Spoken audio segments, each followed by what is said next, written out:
మొత్తం ఈ అంశం మీద పెద్ద చర్చ జరిగితే ప్రమాదకరం.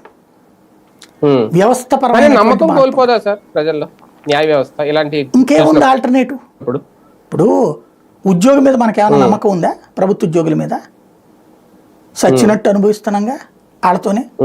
అవినీతి అయినా ఏదైనా పాడైనా పని జరగకపోయినా ఆడే ఉద్యోగి కదా.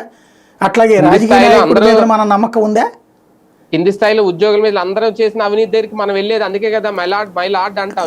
కానీ ఇక్కడ ఏమవుతున్నది, మనమేమో ఆ వ్యవస్థ నుంచి ఏమైనా యువతలకు రాగలిగామా? కార్యనిర్వాహక వ్యవస్థ అట్లాగే ఉంటుంది, అందులో అవినీతి ఉన్నా సరే. శాసన నిర్మాణ వ్యవస్థ పరమ అవినీతి. కానీ ఏం చేయగలుగుతున్నాం మనం? వాళ్ళ మీద అందరి మీద నమ్మకం ఉంది, ఎమ్మెల్యేలు అందరి మీద లేదు కదా. అదే అంటున్నాను, వాళ్ళందరి మీద లేదనే కదా. వీళ్ళ మీద వీళ్ళందరితో పోల్చుకుంటే కొంచెం బెటరు. అది ఆ నమ్మకం కోల్పోవడం అంటే ఇంకా ఆల్టర్నేటివ్ లేదు కదా మనకి. ఆల్టర్నేటివ్ లేదు కాబట్టి తప్పదు. మన ఇంట్లో సమస్య వస్తే ఎట్లాంటిదో అట్లాగా అనుకోవాలి దాన్ని. కానీ ఇప్పుడు అంటే కేంద్ర ప్రభుత్వం అయినా దీని మీద ఒక నిర్ణయం తీసుకోవాలా? ఇప్పుడు కొలీజియం వ్యవస్థ ఇమీడియట్ గా ట్రాన్స్ఫర్ చేసేసింది, కరెక్టే.